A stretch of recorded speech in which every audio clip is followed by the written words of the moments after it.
इंसान के पास जो होता है उसे उसकी कद्र नहीं होती है। इस मन को हमेशा दूर के ढोल ही सुहावने लगते हैं। ऐसा ही एक गौरव नाम का लड़का है जो गांव की शांति और ताज़ा हवा को छोड़कर शहर की भीड़ में जाकर बसना चाहता है।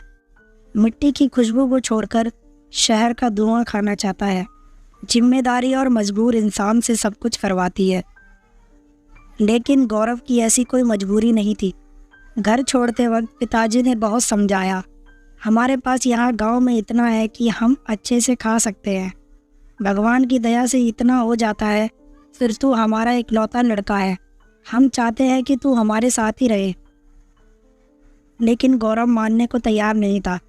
पिताजी से कहा कि आपने पूरी ज़िंदगी गांव में गुजार दी, मैं नहीं चाहता यहाँ रहना। पिता ने कहा कि हमने जो भी कमाया है तेरे लिए ही तो कमाया है, और फिर यहाँ की ज़मीन, घर और जानवरों को छोड़कर तू वहाँ जाकर छोटी सी नौकरी करना चाहता है। एक बार जो फितूर सर पर सवार हो जाता है वो इतना आसानी से कहाँ उतरता है। जवान बच्चे ये भूल जाते हैं कि माता पिता जो बात कर रहे हैं वो सिर्फ बात नहीं है, उनका अनुभव भी है। गौरव नहीं माना, कहा कि अब पहले जैसा ज़माना नहीं रहा है। आप लोग इतना क्यों सोच रहे हो?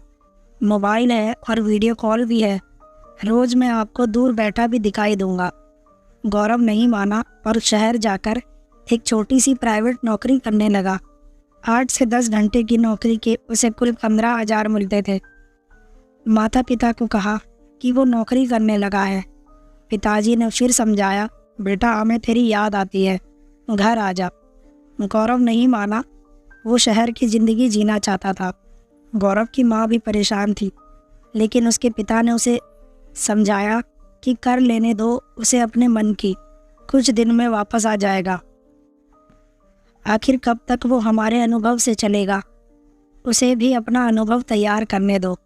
घर में जहाँ अपनी मर्जी से काम किया करता था, वही यहाँ उसे किसी की सुननी पड़ती थी। 2 महीने उसने कोशिश की, लेकिन फिर गौरव को अब काम का कुछ ज़्यादा लोड रहने लगा। प्राइवेट नौकरी में समय का कोई ठिकाना नहीं रहता था। घर पर बात करना धीरे धीरे कम होने लगा। करीब 4 दिन बाद जब उसने अपने घर का फ़ोन उठाया तो उसके पिता ने बोला, बेटा ऐसा क्या काम करना कि फ़ोन पर बात करने का समय ही ना मिले। पिताजी बोले, बेटा तेरी माँ का पैर टूट गया 3 दिन पहले। गौरव ने पूछा कि माँ अब ठीक है? पिताजी बोले, प्लास्टर चढ़ा है। गौरव ने कहा, पापा आप वीडियो कॉल से बात करवा देना, अभी मुझे छुट्टी नहीं मिल सकती। गांव में ठीक से नेटवर्क न होने के कारण वीडियो कभी रुकती है कभी दिखाई देती है, इसलिए अधिकतर वो सिर्फ बात किया करते थे। लेकिन आज माँ का पैर टूटा था। माँ ने फ़ोन पर बेटे से बात कर ली। बोली, मैं ठीक हूँ, तो कुछ खाता नहीं है क्या? देख कैसा मुंह निकल गया है तेरा, हम कुछ दिन के लिए आ जाए। गौरव अपने दोस्तों के साथ एक छोटे से कमरे में रहता था। किराया ज़्यादा और जगह कम, इसीलिए माँ को हमेशा मना करता था। जो गांव की ताज़ा हवा के आदी, उन्हें शहर कहाँ भाएगा। माँ से बात करने के 3 दिन बाद ही गौरव की तबीयत खराब हो गई। काम पर भी नहीं गया, वही कमरे में आराम कर रहा था। कई बार घर से फ़ोन आने पर उसने उठाया, तब उसकी आवाज़ से ही माँ समझ गई। बेटा बीमार है क्या? बोला, हाँ माँ, थोड़ा बुखार है। माँ ने फिर कहा, बेटा घर आ जा, थोड़े दिन आराम करके वापस चले जाना। गौरव ने फिर आनाकानी की। अगले दिन गौरव अपने कमरे में सोया था, तब दरवाजे के खटखटाने की आवाज़ होने पर दरवाज़ा खोलता है। दरवाजे पर उसके मम्मी और पापा थे। गौरव की माँ का प्लास्टर अभी भी था, सहारे के साथ चल रही थी। गौरव को विश्वास नहीं हुआ कि ऐसी हालत और दर्द में उसकी माँ यहाँ आ जाएगी। माँ तुम ऐसे यहाँ क्यों आई? वीडियो कॉल पर बात कर लेते। बेटे की बात खत्म होने के पहले, अरे आग लगे तेरे फ़ोन, उसमें अच्छा नहीं दिखाई देता। देख कितना दुबला हो गया, और उसमें मैं तुझे छू भी तो नहीं सकती।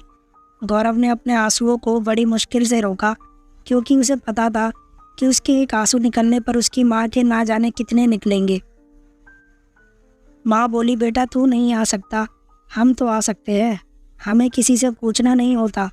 माँ बाप का दिल तू तब समझ पाएगा जब तेरी कोई औलाद होगी। गौरव के पिता बोले, बेटा, मैं तुझ पर ज़्यादा दबाव डालकर वापस ले जाना नहीं चाहता, क्योंकि मुझे लगा कि शायद इससे भी तुझे कुछ अनुभव होगा। लेकिन कभी भी परेशान मत होना और हमेशा सब कुछ अपने माता पिता से ज़रूर बताना और जब जी तब घर आ जाना।